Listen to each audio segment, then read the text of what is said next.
సంజయ్ రౌత్ లాంటి వాళ్ళు చెప్తా ఉన్నటువంటి మాట మహారాష్ట్రలో బీజేపీ పార్టీ ఈవీఎంలను ట్యాపరింగ్ చేసి గెలిచింది అని చెప్పేసి ఆయన మాట్లాడుతూ ఉన్నారు. దీని ఎట్లా చూస్తారు? అక్కడ ఈవీఎం ట్యాప్ చేసింది. ఇక్కడ మరి తెలంగాణలో ఏం చేసింది?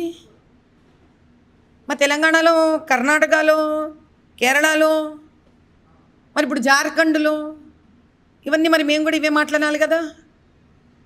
అని ఇవన్నీ వద్దనమాట. అంటే ఓడిపోయిన వాడు కనీసం కూర్చొని అయ్యో నేను ఎందుకు ఓడిపోయానని ఆలోచించాలి. కానీ ఈవీఎం ఇది ట్యాంపరింగ్ జరిగింది, ఇది జరిగింది, అది జరిగింది అంటే కూడా వాళ్ళకి ఇంకా ఎంత వాళ్ళ తప్పు తెలుసుకునే ఉద్దేశం లేదో చూడండి. ఇలాంటి వాడిని దేవుడు కూడా బాగు చేయలేడు. తెలంగాణలో కాంగ్రెస్ పార్టీ కూడా ఇప్పుడు సంబరాలు చేసుకుంటా ఉంది. వాయనాడులో ప్రియాంక గాంధీ గెలిచిందని చెప్పేసి ఒక పక్కన ఇక్కడ ఉన్నటువంటి ముఖ్యమంత్రి రేవంత్ రెడ్డి సైతం కూడా మహారాష్ట్రలో తెలంగాణలో అమలవుతున్నటువంటి సంక్షేమ పథకాలను నమ్మండి అని చెప్పేసి ఆయన ప్రచారం చేయడం జరిగింది. దీన్ని బీజేపీ పార్టీ ఎట్లా చూస్తుంది?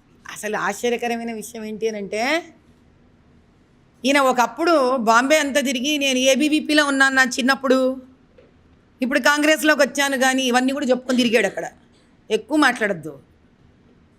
ముఖ్యమంత్రి గారు అంటే ముఖ్యమంత్రి గారి లాగా ఒక హుందాతనం ఉండాలి ఆయనలో. అది చెప్పుకున్నావా నువ్వు? బాంబేలో అంతా చెప్పుకొని తిరిగాడు ఆయన ఇదంతా.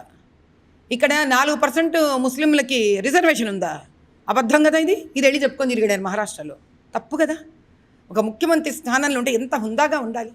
నిర్భయంగా నిజం మాట్లాడండి. వెళ్ళి నిజం మాట్లాడి గెలిపించుకోండి పేదల్ని. అంటే దీని అర్థం ఏంటి?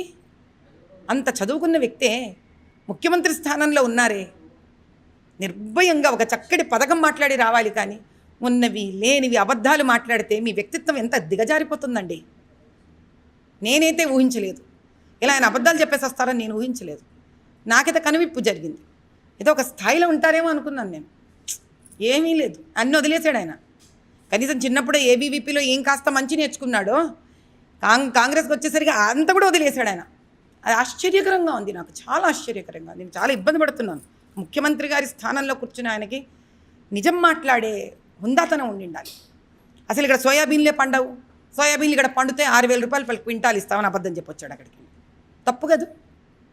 అబద్ధాలనే ఆసరాగా తీసుకునే వాళ్ళు ఏం గెలుస్తారు? మహారాష్ట్ర అంతగా సమాధానం ఇచ్చి పంపించినాడు.